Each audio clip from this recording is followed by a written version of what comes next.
साथियों, आज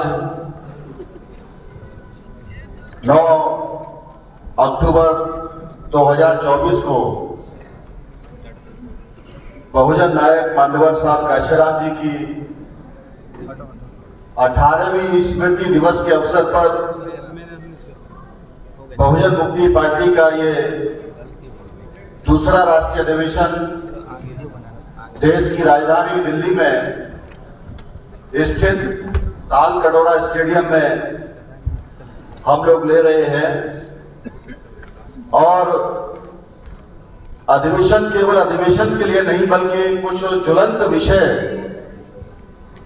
जिस पर भारत के तमाम राजनीतिक लोगों को समझ में ही नहीं आ रहा है कि हम लोग इसका समर्थन करें कि विरोध करें। जो विपक्ष के लोग हैं या सत्ताधारी दल है, जानबूझ करके ऐसे मुद्दों को वो लोग खड़ा करते हैं। तो उस विषय को आधार बना करके हम लोगों ने इस अधिवेशन में चर्चा करने के लिए तमाम विद्वान वक्ताओं को यहाँ आमंत्रित किया है, जिसमें उद्घाटक के रूप में माननीय विश्वेंद्र पासवान साहब, जो पूर्व कैबिनेट मिनिस्टर रहे नेपाल गवर्नमेंट में और वहां की संविधान समिति के सदस्य भी रहे, आपके बीच में अपनी बात रखे। चीफ गेस्ट के तौर पर डॉक्टर राज शेखावत जी, संस्थापक एवं राष्ट्रीय अध्यक्ष क्षत्रिय कर्णी सेना जी। प्रोफेसर विलास खराज जी को भी आना था, मगर बहुत महत्वपूर्ण कार्यक्रम की वजह से वो उपस्थित नहीं हो पाए। एडवोकेट सनोर अली जी कुरैशी, चौधरी विकास पटेल साहब जो राष्ट्रीय अध्यक्ष है राष्ट्रीय पिछड़ा वर्ग मोर्चा नई दिल्ली से, विजय नारागौरी साहब जो चेयरमैन है नेशनल जस्टिस फ्रंट तेलंगाना से, और राजपाल बौद्ध जी, एच.एम. रेखवाल साहब और हम सभी के मार्गदर्शक बहुत कीमती वक्त निकाल करके हमारे बीच में यहाँ पर इस राष्ट्रीय अधिवेशन में हमें मार्गदर्शन करने के लिए उपस्थित हुए हैं। आदरणीय वामन बेशराम साहब, राष्ट्रीय संयोजक राष्ट्रीय परिवर्तन मोर्चा एवं राष्ट्रीय अध्यक्ष राष्ट्रीय भारत मुक्ति मोर्चा नई दिल्ली। सामान्य साथियों, हम लोगों ने इस राष्ट्रीय अधिवेशन को सफल बनाने के लिए पिछले 4 अगस्त से लेकर के 22 सितंबर तक 22 राज्यों के अधिवेशन लिए, और उसके बाद में ये दूसरा राष्ट्रीय अधिवेशन आपके बीच में अभी चल रहा है। इससे पहला जो अधिवेशन हमारा हुआ 2022 में 25 सितंबर को, वो मध्य प्रदेश राज्य की राजधानी भोपाल में संपन्न हुआ। तो ये दूसरा राज्य अधिवेशन है, राष्ट्रीय अधिवेशन है हमारा।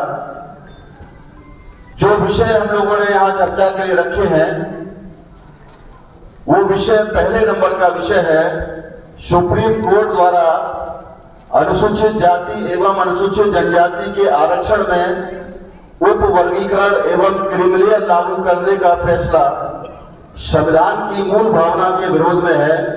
एक गंभीर चर्चा। तो भारत की सर्वोच्च न्यायालय को देश की संसद में जो कानून बनाए जाते हैं उस पर अमल करके, उसका निगरानी करके, उसको शक्ति से पालन करवाने के लिए जिम्मेदारी लगाई गई है, न कि ऐसे विवादास्पद निर्णय देने की। 92 में ऐसा निर्णय भी दिया गया था बैकवर्ड क्लासेस के संदर्भ में। तो 92 से लेकर के लगभग अभी 2024 चल रही है, 24 और 8 32 साल तक उस मामले को उलझा के रखा। संविधान की मूल भावना क्या है? जिसकी जितनी संख्या है उस संख्या के हिसाब से उनको हिस्सेदारी दी जाए,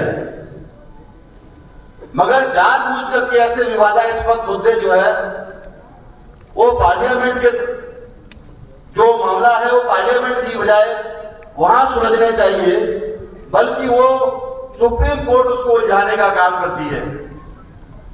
साथियों, केवल पंजाब सरकार और आंध्र प्रदेश सरकार का ये जो मामला था, SC/ST का मामला, वो अभी देश की संसद या सुप्रीम कोर्ट में आ गया और वहां बहुत सारे 2004 से लेकर के 24 तक 20 साल का लंबा समय लगा करके अभी 1 अगस्त को 7 जज की कमेटी ने, जिसकी अध्यक्षता चीफ जस्टिस डीवाई चंद्रचूड़ जी कर रहे थे, वो 7 जजों में 6-1 से यह फैसला सुनाया गया कि शेड्यूल कास्ट और शेड्यूल ट्राइब के लिए कोटे में कोटा लागू किया जाए, ऐसा एक निर्णय सुनाया गया। तो उस निर्णय को संसद में खारिज भी कर सकते थे। बीजेपी की गवर्नमेंट है, मगर वो संसद में खारिज करने की बजाय देश के प्रधानमंत्री नरेंद्र मोदी जी केवल बयान दे रहे हैं। कुछ SC/ST के जो चाटुकार सांसद थे, वो सांसद नाम मात्र के लिए, फॉर्मेलिटी के लिए वहां प्रधानमंत्री जी से मिलने के लिए जाते हैं और वहां जाने के बाद कहते हैं कि ये फैसले के बारे में कुछ कहो, इसको लागू नहीं किया जाए। हरियाणा का चुनाव था, जम्मू कश्मीर का चुनाव है, चुनाव अभी हो चुका है, हरियाणा का भी हो चुका, और उसके बाद अभी महाराष्ट्र का चुनाव आने को है, झारखंड का चुनाव आने को है। तो ये तमाम चुनावों को ध्यान में रख करके इस तरीके से फैसला उन्होंने सुनाने का काम किया। तो प्रधानमंत्री ने केवल बयान दिया इस बात को लेकर के कि नहीं, हमारी सरकार इसको लागू नहीं करेगी, जबकि उसको पार्लियामेंट के अंदर में अगर लागू नहीं करेगी तो उसको खारिज कर देना चाहिए। रूलिंग अपोजिशन के लोगों को मिल करके, कांग्रेस बीजेपी के लोगों को मिल करके अगर उनको लग रहा है वो उसको समीक्षा करने का अधिकार उनको है, ऐसा नहीं किया, बल्कि कुछ लोग सुप्रीम कोर्ट में लेकर के अपनी समीक्षा की फिर से उसकी जो पुनर्विचार करने के लिए एक अपील डाली गई और उस अपील को भी सुप्रीम कोर्ट के द्वारा खारिज कर दिया गया। तो अब ये ऐसा एक बड़ा ज्वलंत विषय था कि तमाम राजनीतिक लोग इस असमंजस में पड़ गए। जो बहुजनों की पार्टियां हैं वो भी असमंजस में पड़ गई, कांग्रेस के लोग भी इस असमंजस में पड़ गए कि अब इसका विरोध करें कि इसका समर्थन करें। अब उनको या तो समझ में नहीं आ रहा है, SC/ST के तमाम सांसद और विधायकों को तो वैसे भी समझ के परे है, वो तो केवल अंगूठा टेक लोग हैं, वो केवल अपनी सीट बजाने के लिए लगे रहते हैं केवल। तो इस तरीके से ये बहुत इंपॉर्टेंट मुद्दा हम लोगों ने समझा कि देश, यहाँ बैठे हुए लोग ही नहीं बल्कि यहाँ के बाहर के लोग भी, ये लाइव टेलीकास्ट केवल देश में नहीं बल्कि विदेशों में भी चल रहा है, इसका जो है ये विदेशों तक भी पहुंचे कि भारत की जो सरकार है वो किस प्रकार से बीजेपी गवर्नमेंट, वो जन विरोधी सरकार है, अपने ही देशवासियों के विरोध में उनके हक और अधिकारों को छीनने का काम करती है। ये जैसे अंग्रेज लोग विदेशी थे, वैसे ही आज की तारीख में जो सरकार चलाने वाले लोग हैं, ये अंग्रेजों की तरह से ही विदेशी लोग हैं। DNA इसका सबसे बड़ा प्रमाण है। तो साथियों, ये इस तरीके से ये PM साहब ने केवल बयान दिया इस पर जो है, जबकि वो खारिज करना चाहे तो कर सकते थे। इसको लंबा खींचने का मामला है, अभी तक ऐसे ही चलता रहेगा थोड़े दिन के लिए, ये ज्यादा लंबा ना चले। इसलिए आप लोग इससे अगर निजात पाना चाहते हो तो अपनी ताकत, अपने बलबूते पर हम लोगों को ये लड़ाई लड़नी है। बहुजन मुक्ति पार्टी जो आज की तारीख में हमने 50% काम तो लगभग कर दिया है। 50% काम क्या है? राष्ट्रव्यापी संगठन खड़ा करने का, राजनीतिक रूप से संगठन खड़ा करने का काम आज की तारीख में भारत में बहुजन मुक्ति पार्टी के अलावा किसी भी दल के पास में नहीं है जो मूल निवासी बहुजनों को रिप्रेजेंट करते हैं। ये 50% काम है दोस्तों। और रही बात 50% की, तो उसके 2 रास्ते हैं। एक तो चुनाव लड़ करके हम लोग इस देश के शासक बन सकते हैं, मगर जिस तरीके से चुनाव की जो प्रक्रिया है, भारत के संविधान निर्माताओं ने चुनाव लड़ने के लिए जो साधन बताया, आज देश के जो चुनाव आयोग के चुनाव अधिकारी हैं, चुनाव कमिश्नर साहब हैं, वो अपना संवैधानिक काम न करते हुए केवल सत्ता की सुनते हैं, वो विपक्ष की भी सुनते नहीं है। वो विपक्ष के लिए भी 1 मिनट का समय नहीं देते हैं, वो समय मांगते हैं, किसी से मिलने का समय नहीं देते हैं। तो साथियों, हम ये चाहते हैं कि सरकार हमेशा बीजेपी की बनी रहने वाली नहीं है। जो अधिकारी है, जो चुनाव आयोग में बैठे हुए आयुक्त है, सरकार हमेशा कांग्रेस की बनी नहीं रही, कांग्रेस के इशारे पे भी करते रहे। आपको अपने संवैधानिक पद की शपथ लेते हो, उसका निर्वहन करने की जरूरत है। तो हम लोग केवल यही कहते हैं कि कोई गलत काम करने का काम मत करो, बल्कि जो संविधान में आपको जो जिम्मेदारी लगाई है उस संविधान के दायरे में रहकर के काम करने की जरूरत है। अगर नहीं करेंगे तो चुनाव के बजाय दूसरा भी एक रास्ता है, और वो दूसरा रास्ता है साथियों राष्ट्रव्यापी जन आंदोलन करने की। तो हम बहुजन मुक्ति पार्टी के लोग राष्ट्रव्यापी जन आंदोलन के लिए भी तैयारी कर रहे हैं। मान्यवर साहब काशीराम जी कहते थे बैलेट के साथ साथ में बुलेट की भी हमको तैयारी करनी होगी, क्योंकि बुलेट वहां पर बैलेट पेपर लूटने का काम शासक जाति के लोग करवाते थे, हमारे लोगों को वोट भी नहीं डालने देते थे। इसलिए उन्होंने बैलेट के साथ साथ में बुलेट की तैयारी करने के लिए कहा था, गन की तैयारी की कहा था। तो हम बुलेट की नहीं बल्कि साथियों जन आंदोलन की दिशा में आगे बढ़ रहे हैं। वो साहब के समय का उनका अपना निर्णय था, उन्होंने अपने हिसाब से बात कही, लेकिन हमारे पास में जन की शक्ति है, हम अपने लोगों को तैयार कर रहे हैं इसके लिए। आज नहीं तो कल निश्चित तौर पर हम देश के हुक्मरान और शासक बनेंगे। इस विषय के संदर्भ में जो सुप्रीम कोर्ट का मामला है, आदरणीय वामन मेश्राम साहब पल पल की खबर रखते हैं, बहुत विस्तार से हमें इस पर बताएंगे।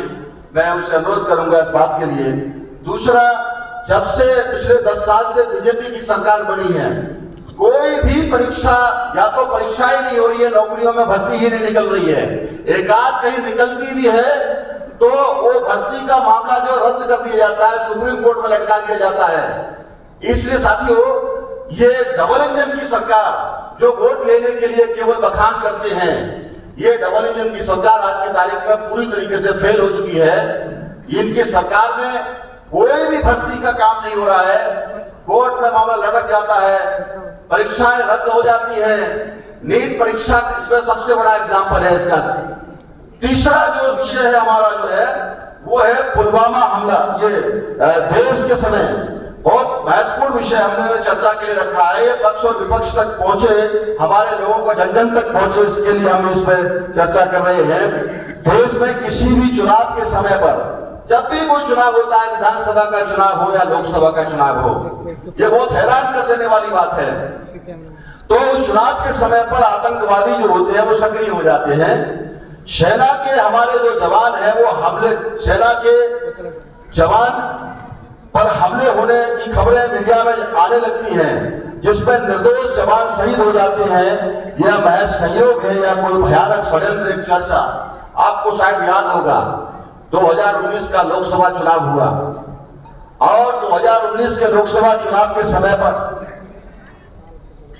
जिस दिन पुलवामा हमला हुआ, देश के प्रधानमंत्री नरेंद्र मोदी जी रुद्रपुर में रैली कर रहे थे, जिनके पास आईबी है, सीबीआई है, एलआईयू है, हर तरीके की सारी संस्थाओं के चीफ है। क्या प्रधानमंत्री जी को नहीं मालूम था? इधर रैली की तैयारी हो रही है और उधर 42 जवानों को शहीद करा दिया जाता है। और पहला, मैं बिल्कुल ये कहना चाहता हूं, पहला ऐसा असंवेदनशील जो प्रधानमंत्री है जो कि लोगों को मरवा करके, सेना के जवानों की हत्या करके और वोट मांगने का काम करता है। कितनी शर्मनाक बात है अपने आप में ये। वो ये कहते हैं कि भाइयों बहनों, क्या सेना के जवान जो शहीद हुए हैं उस शहीदों के नाम पर आप भाजपा को वोट मिलना चाहिए कि नहीं मिलना चाहिए? बेशर्मी की सारी हदें पार हो जाती है। इसका मतलब जानबूझ करके वो हमला कराया गया था। और इसका सबसे पहला खुलासा करने वाला कोई महान शख्सियत है देश और दुनिया के अंदर में कि पुलवामा हमला किसने करवाया, ये भारत सरकार की फेलियर का नतीजा था। सब कुछ मालूम था। और वो पहले शख्सियत का नाम है आदरणीय वामन मेश्राम साहब। भारत का मीडिया पर पाबंदी लगा दी नरेंद्र मोदी जी ने कि कोई मीडिया इस खबर को नहीं दिखाएगा, लेकिन पाकिस्तान की मीडिया ने वो खबर चलाई और दुनिया के लोगों तक इस बात को पहुंचाया कि भारत सरकार की फेलियर की वजह से। और 2 साल के बाद में, 3 साल के बाद में फिर वहां के जो तत्कालीन गवर्नर थे सतपाल मलिक जी, उन्होंने बाद में कहा, ऑन ड्यूटी नहीं कहा, हो सकता है अंदरूनी तरीके से कहा हो, लेकिन बाद में मीडिया के सामने आकर के कहा कि मैंने सरकार से कहा था कि जवानों को एयरलिफ्ट कराया जाए। मैंने बताया था, उसके बावजूद भी इन्होंने नहीं किया और मुझे चुप रहने के लिए मजबूर कर दिया ये सारे देश। और उस बात को जो 2 साल 3 साल के बाद में कहा, उसी दिन विश्राम साहब ने उस बात का खुलासा किया दोस्तों। एक निर्भीक निडर लीडरशिप और वहां पर सेना के जवान शहीद हो गए और प्रधानमंत्री को पता ही नहीं है। वो 3-4 बजे तक सारा रैलिया करते रहे, इधर जवान शहीद हो रहे हैं, वो रैलिया में मशगूल हो रहे हैं पूरे तरीके से। तो ऐसे असंवेदनशील जो व्यक्ति है उसको भारत की जनता को मुंहतोड़ जवाब देना चाहिए। ये ईमानदारी से चुनकर के आए हुए लोग नहीं है, ये बेईमान भ्रष्टाचारी लोग हैं। भारतीय जनता पार्टी भ्रष्टाचार की खान बन चुकी है आज की तारीख में। जो गरीब लोगों की लैट्रिन तक के लिए पैसे को भी खा जाते हैं, ये लैट्रिन खाने वाले लोग क्या देश का विकास करेंगे? ये भ्रष्टाचार की पराकाष्ठा पार कर दी है। शौचालय में घोटाला करते हैं, शौचालय के और उसको भी खा जाते हैं पैसे को जो गरीब लोगों को मिलना चाहिए। और बोलते हमने इतने सारे शौचालय बनवाए। ये गरीब, ये सेना के जवानों के कफन तक को भी बेचकर खा जाते हैं। अटल बिहारी वाजपेयी की सरकार थी उस समय जब कारगिल युद्ध हुआ, वो कफन घोटाला, ताबूत घोटाला करने का काम ये कोई और नहीं, ये बीजेपी के जो राष्ट्रभक्ति का सर्टिफिकेट बांटने वाले लोग हैं, यही बीजेपी के राष्ट्रद्रोही लोग थे उस समय जो सेना के जवानों के ताबूतों को भी घोटाला करने का काम किया। ये राष्ट्रभक्ति की सर्टिफिकेट बांटते हैं समय समय पर जो है। इसलिए साथियों, आप लोगों को निडर होकर के और पूरे देश के अंदर में अपना बूथ स्तर तक का संगठन खड़ा करना है। ये क्राउड नहीं है, ये हमारा कैडर है, एक कोर है हमारा जो हार्ड कोर है। अभी मैडम निशा जी थोड़ा सा दुखी हो रही थी, अपने वक्तव्य में उन्होंने कहा, हमारी पार्टी की राष्ट्रीय उपाध्यक्ष है, कि मुझे बहुत दुख भी हो रहा है, खुशी भी हो रही है। तो शायद आपने देखा नहीं होगा मैडम, ये कोई क्राउड का कार्यक्रम नहीं है। हम लोगों ने क्राउड की बात करें तो उत्तर प्रदेश में रामलीला मैदान को काशीराम साहब और उसके बाद में कुछ ही लोगों ने केवल भरने का काम किया, उसके बाद में सोचा भी नहीं था, देखा भी नहीं था। ये माननीय मुलायम सिंह यादव जी ने उस रैली में आकर के कहा कि हम सोचते भी नहीं थे, कभी देखा भी नहीं था। तो ये वही बहुजन मुक्ति पार्टी है जो लाखों का 10 लाख लोगों की महारैली करने का काम हम लोगों ने लखनऊ के उत्तर प्रदेश में एक बार नहीं 2-2, 3-3 बार किया। और बहन मायावती तो भूल चुकी थी उस समय कि माननीय काशीराम साहब नाम की भी कोई शख्सियत हुई जिनकी वजह से मायावती का अस्तित्व हुआ, वो भुला दिया था। जिसने भी काशीराम साहब का नाम लिया बस उसको पार्टी से निकाल करके लात मार के बाहर कर दिया, उसको जलील किया गया। साथियों, बहुत सारे सीनियर लोग थे जिनके बेटा बेटियों की शादी तक नहीं हुई, सारी जिंदगी खपाने का काम, सारी उम्र लगा दिया उन्होंने जो है बसपा के अंदर में, और उसको भूल चुकी थी। हम लोगों ने जब रैली की माननीय साहब के उस अवसर पर, तब जाकर के बहन मायावती को भी लगा, तो उधर छोटा सा एक पार्क था, उसको भी उन्होंने कार्यक्रम में लिया। तो वहां भी जो लोग आए थे वो भी हमारी रैली में शामिल हो गए। इसलिए साथियों, ये ताकत ग्राउंड स्तर पर हमारा काम कर रहा है, कोई छोटी मोटी बात नहीं। यहाँ तो प्रतिनिधियों को हम लोगों ने देश भर से बुलाया है, या एक आदमी 1-1 लाख के बराबर है, और आने वाले समय में बहुत जल्द ही जन आंदोलन सफल होगा, ऐसी मैं उम्मीद करता हूँ। आप लोगों का साथ सहयोग रहेगा। निश्चित तौर पर हम लोग बूथ स्तर तक चलो गांव की ओर, बहुजन शासक बनो अभियान के अंतर्गत हम इस लड़ाई को जन जन तक, घर घर तक पहुंचाएंगे, ऐसी उम्मीद करते हैं। हो सकता है आपको खाने के लिए लेट हो रहा होगा, मगर साथियों खाना जरूर मिलेगा आप लोगों को, क्योंकि अभी पहले जो देश की आकलन जो प्रस्तुति है उसके बारे में दिमागी खाने के रूप में मैं आदरणीय मामन मिश्राम साहब से अनुरोध करूंगा कि हमारा मार्गदर्शन करेंगे। हम लोग थोड़ा सा विलंब से ही सही, लेकिन खाना डेली खाते हैं, मगर जो बातें समझ में नहीं आ रही है वो बातें हमें लोगों तक समझाने के लिए आपके माध्यम से जन जन तक पहुंचाएंगे। बस यही बात कहकर के मैं अपनी बात समाप्त करूंगा। लेकिन हमेशा की तरह से मैं 2-4 नारों के साथ में आपका समर्थन चाहूंगा। आप लोग कहने के लिए तैयार हैं? सारे लोग? जिस सरकार ने आपकी रोजी रोटी छीनने का काम किया, ऐसी निकम्मी नालायक सरकार को हटाना चाहिए कि हटाना चाहिए? हटाना चाहिए। रोजी रोटी दे न सके जो, वो सरकार निकम्मी है। बिजली पानी दे न सके जो, वो सरकार निकम्मी है। शिक्षा रोजगार दे न सके जो, वो सरकार निकम्मी है।